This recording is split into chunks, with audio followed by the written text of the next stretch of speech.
ainda não me acompanha nas redes sociais, no meu YouTube, Emiliano Landim, minha página no Facebook, Emiliano Landim Oficial, meu site, emilianolandim.com.br. Se você quiser, acompanha lá os meus vídeos, se inscreve no meu canal, ok? Depois ao final eu reforço, mas estamos juntos lá nas outras plataformas digitais, ok? Então, olha, a audiência pública que aconteceu no STF dia 2 e dia 5 de junho, agora, primeiro, foi excelente, obrigado. E o pessoal vai entrando, a gente já vai começando os trabalhos aí aos poucos. Foi excelente, boa noite, Lipe. Foi excelente, valeu muito a pena. É o que eu gosto de dizer. O evento presencial, o evento ao vivo, em minha opinião, não supera o online, porque o contato físico que você tem, em um evento ao vivo, isso é surpreendentemente muito bom, porque você conhece pessoas novas, você interage, você olha no olho, a troca é muito boa entre as pessoas, você faz novas conexões, você faz novas amizades, Então isso é excelente.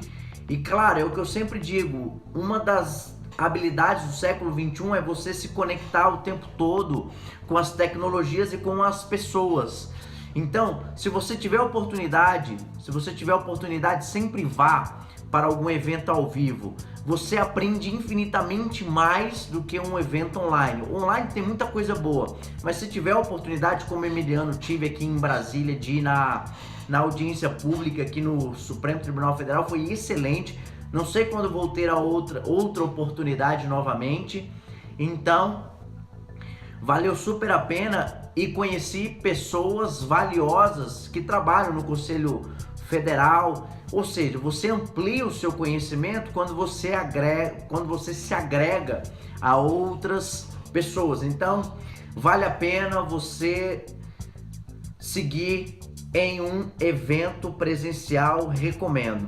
Então, olha só, quando a discussão, sério, eu escutei mais de 30 profissionais sobre o mesmo tema, cada um com a sua observação, com a sua visão, particularidade, sobre o mesmo tema, pontos a favor, pontos contra, aspectos jurídicos, aspectos técnicos, o que pode funcionar, o que não pode funcionar, ou seja, a causa é complexa.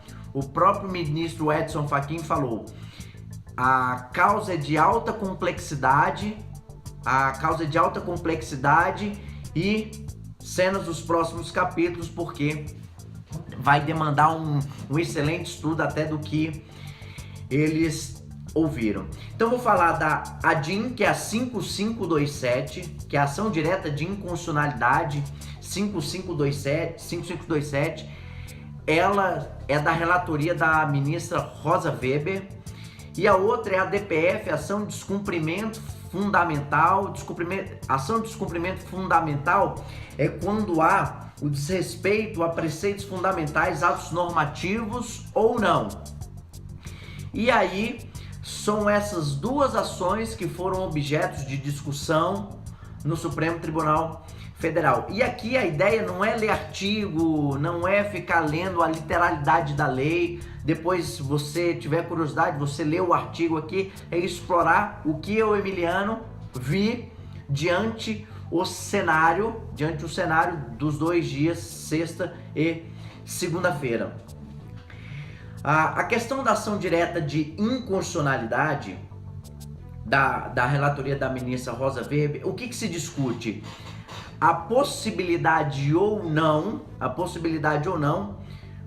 dos aplicativos não obedecerem uma ordem judicial quando para o fornecimento dos conteúdos daquelas mensagens que as pessoas trocam.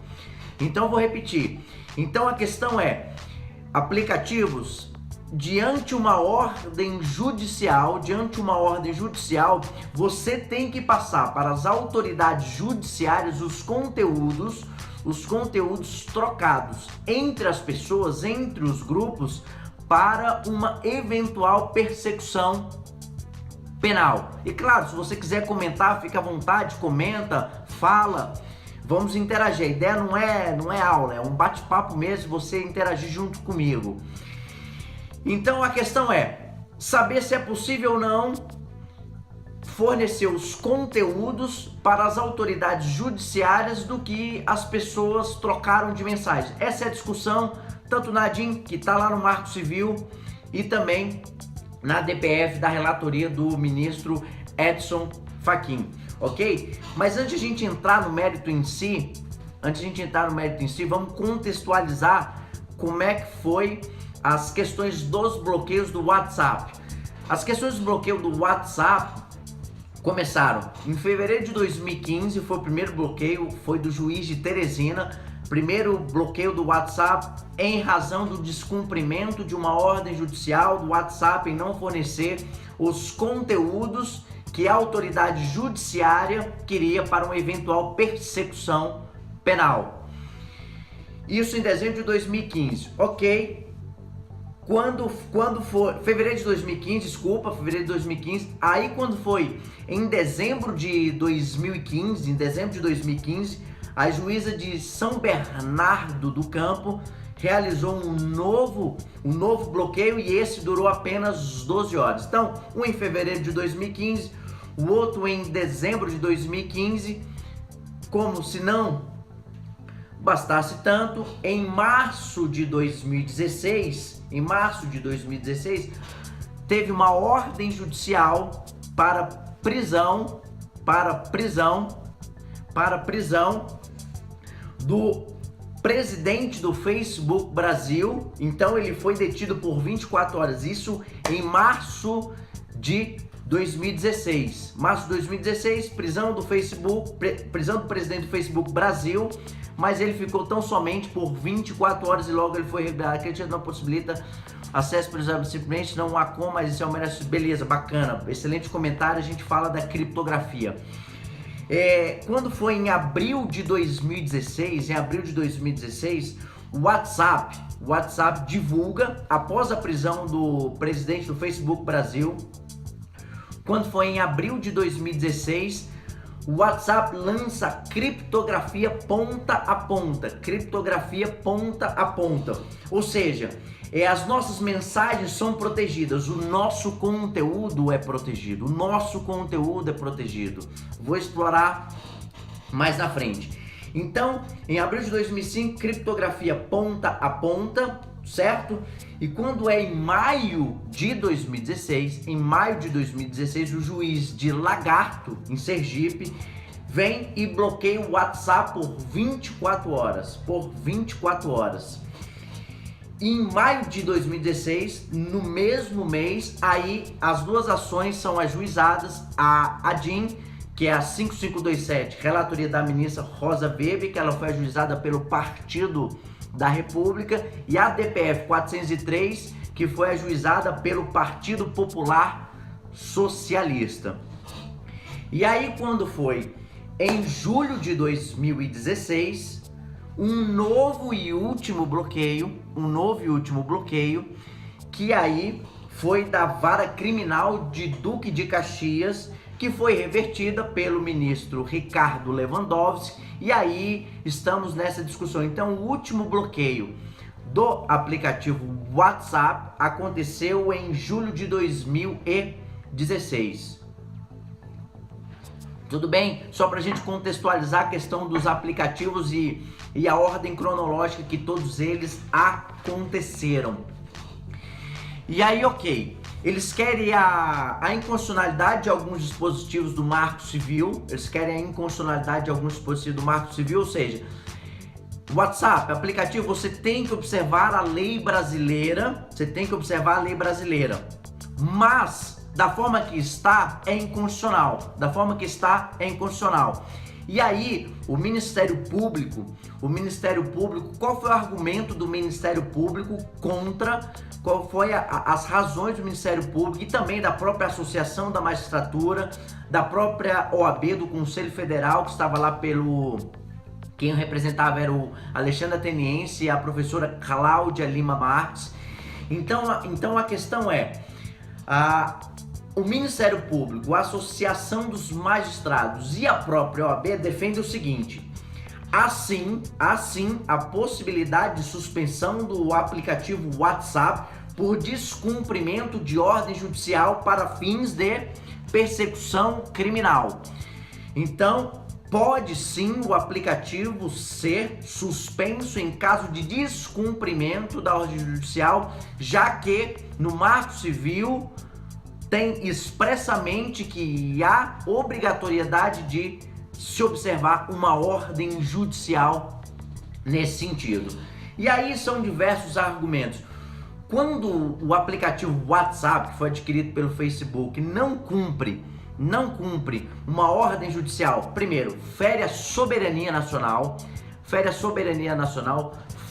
a lei brasileira, já que estamos em território nacional, temos uma legislação que é o Marco Civil, então o Marco Civil foi desrespeitado. Terceiro, uma empresa como o Facebook vem para cá, quer tão somente auferir lucro, e ao auferir lucro não quer se adequar aos regramentos impostos por nossa legislação, então a nossa legislação fica em segundo plano. Então o WhatsApp, o Facebook quer ganhar tão somente o lucro, o negócio visa tão somente o retorno financeiro, mas não prestigia a nossa legislação e não quer cumprir o Marco Civil, que veio regular as nossas interações na internet. E aí o Ministério Público fala o seguinte: olha, se a gente suspender, se o aplicativo WhatsApp for suspenso, o consumidor consegue continuar nas suas comunicações, porque as pessoas podem utilizar outros meios, podem se comunicar por e-mail, pode se comunicar por outro aplicativo. Tem diversos outros aplicativos gratuitos que as pessoas podem trocar mensagens, ou seja, o Telegram. Aí eu te dou um exemplo prático. Quando o WhatsApp saiu do ar, muitas pessoas migraram para o Telegram. Por quê? Perderam uma plataforma, mas começaram a se comunicar com outra. Então o Ministério Público fala nesse sentido: olha, se houver a suspensão do aplicativo WhatsApp, as pessoas se comunicam com outros, têm outros direitos tutelados pelo Estado que são mais importantes do que a própria liberdade de expressão, a privacidade, a intimidade. Esses argumentos do Ministério Público. Obrigado, PH, pelo seu comentário. Então, e ainda que o aplicativo seja suspenso, a internet fica à disposição dos seus usuários. Ou seja, temos que investigar extorsão mediante sequestro, o assédio, a pedofilia, as questões que envolvem uma eventual prisão em regime fechado. Então a gente não pode privilegiar tão só esse argumento da liberdade de expressão, privacidade, e não querer ir ao encontro dessas pessoas que cometem um ilícito pelas plataformas digitais, ok? Tudo certo? O áudio está bom pra gente continuar seguindo? Me dê um feedback aí, tá tudo ok?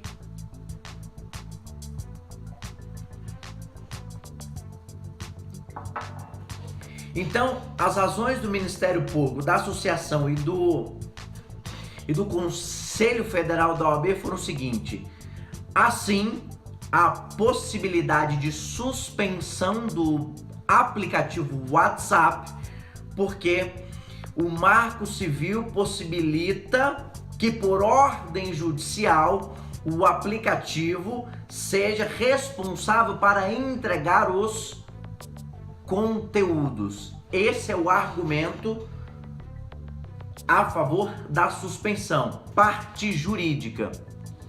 Agora, obrigado aí pelo retorno. Agora a parte técnica é que deu um pouco mais de discussão com a parte jurídica. A parte jurídica foi: se o Marco Civil diz que pode suspender, então tem que suspender. Tem ordem judicial? Tem. Se não cumprir, então se você não cumprir, empresa americana aqui, sediada no Brasil, como Facebook Brasil, que está sediada aqui no Brasil, em São Paulo, se não cumprir a ordem judicial, eu vou te colocar uma sanção, advertência, suspensão, interrupção das suas atividades. Então, ou seja, o Marco Civil fala, e aí a parte técnica vem com outro viés. O que eles dizem? O WhatsApp, ele tem uma criptografia. O WhatsApp tem uma criptografia simétrica. Ela é extremamente eficiente. E ela utiliza o protocolo Signal. E esse protocolo Signal, palavras do especialista, ele diz o seguinte: no momento se desconhece qualquer vulnerabilidade do protocolo que o WhatsApp utiliza. Então, foi até um exemplo muito feliz que os técnicos deram da criptografia, dessas mensagens que nós trocamos, e foi no seguinte sentido. Pensa, boa noite, Jéssica. Pensa que o WhatsApp são como cadeados. Eu, Emiliano, tenho o meu aplicativo, tenho a minha plataforma WhatsApp, vou me comunicar, vou dar um exemplo aqui, a Jéssica que acabou de entrar. Eu, Emiliano, tenho um WhatsApp, tenho um aplicativo, a Jéssica também tem um aplicativo WhatsApp. Ao comunicar a minha mensagem, o meu texto, o meu vídeo, o meu relatório, o meu documento, o meu áudio, o nosso conteúdo pertence tão somente ao Emiliano e à Jéssica. É como se fossem as mensagens um cadeado. É como se as nossas mensagens fossem como cadeados. Eu, Emiliano, tenho o cadeado e a respectiva chave da mensagem que a Jéssica me mandou. E eu, Emiliano, ao mandar a minha mensagem para a Jéssica, ela recebe essa minha mensagem, esse meu conteúdo, com a chave e o cadeado, ou seja, só ela, só eu temos o cadeado e a respectiva chave para abrir aquele conteúdo, ninguém mais. Ou seja, então aquele conteúdo que nós trocamos tem chaves e a respectiva abertura. Não tem mais ninguém que tenha acesso aos nossos conteúdos. Tô ok sobre agora sim, estou entendendo tudo claramente, parabéns, obrigado. Então, ou seja, e um outro exemplo que aí fica mais claro quando você faz a analogia, pensa que as nossas mensagens trocadas via aplicativo, não só o WhatsApp, vamos dar o exemplo até do Telegram, como se fossem os correios. Quando o Emiliano manda uma carta, por exemplo, o Luiz Eduardo, o detalhe de tese de preso, não gravam as mensagens, são trocadas entre as pessoas, não são guardadas de um servidor central. Excelente observação. Luiz Eduardo é da parte técnica, da parte de TI. Show de bola. Então, lembra como se fosse um correio.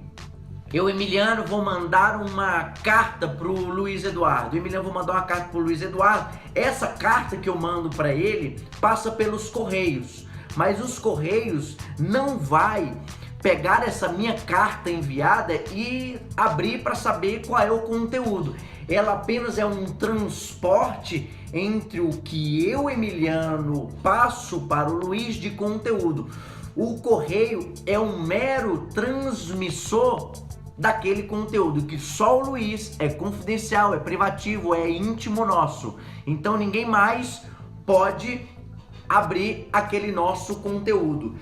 E aí, o que as chaves, que eles chamam chaves compartilhadas, eles falam, é dotado de autenticidade, integridade e confidencialidade. E teve um professor, o nome dele Anderson Nascimento, é um brasileiro, está lá na Universidade de Washington, ele falou o seguinte: a criptografia possibilita que indivíduos exerçam os seus direitos de liberdade, de opinião e expressão na era digital e como tal merece nossa proteção. Então, ou seja, tudo que nós comunicarmos, esse conteúdo diz respeito tão somente ao remetente e ao destinatário. tão somente a nós dois. Intimidade, privacidade, e aí é isso que a discussão da parte técnica com a parte jurídica é essa grande batalha que foram desses 2 dias da audiência. Obrigado, Douglas, maravilha tê-lo aqui, grande Paulo Jósimo também.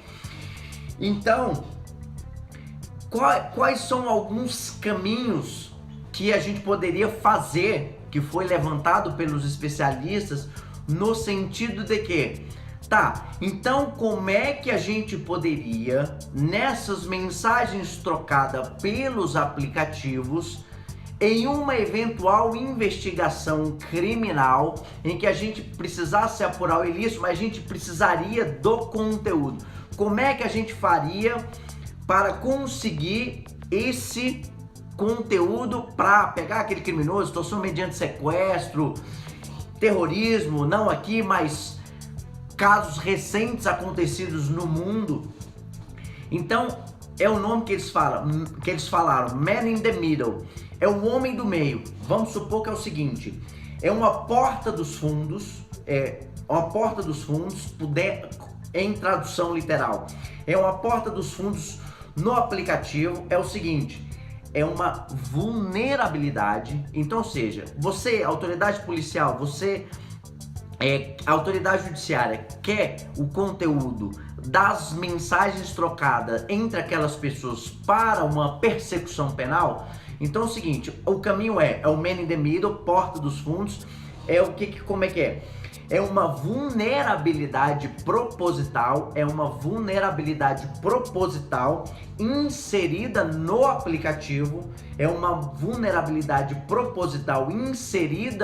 inserida no aplicativo, explorada apenas pelo seu desenvolvedor, quem desenvolveu aquele aplicativo, ou por terceiros.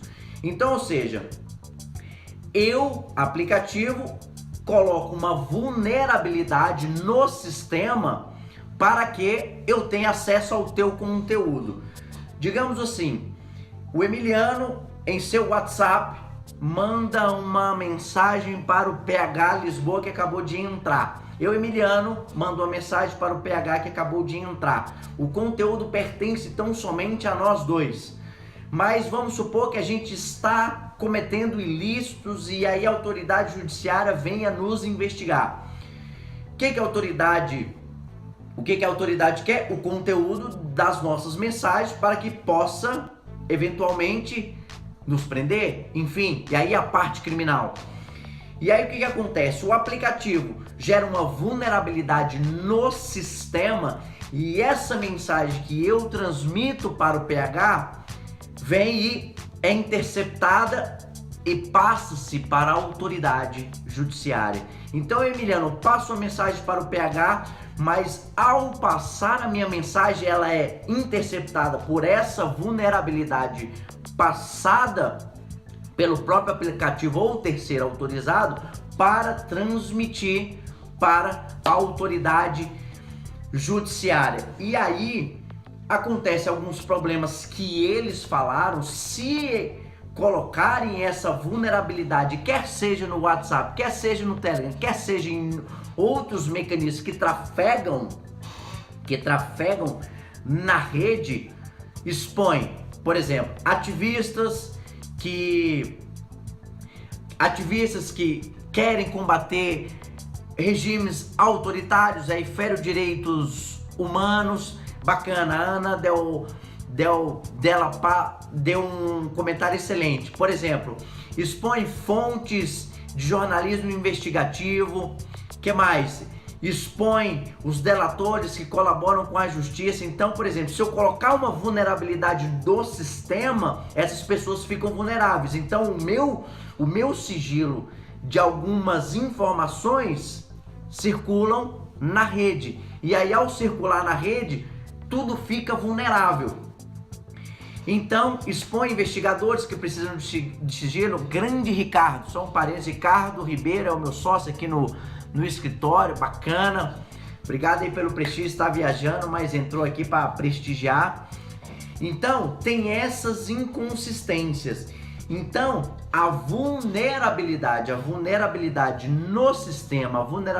no sistema, cai rapidamente na mão de criminosos. E os criminosos não querem um sistema vulnerável, eles querem um sistema seguro.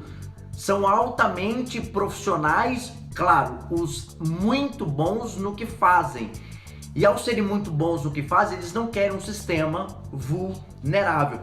E eu não sei se vocês viram, para você ver como eles são extremamente habilidosos, até o NSA, que é a National Security Agency, Agência de Segurança Nacional dos Estados Unidos, foi objeto de ataque. O WannaCry, que derrubou diversos sistemas aí recentemente nos tribunais. Então, ou seja,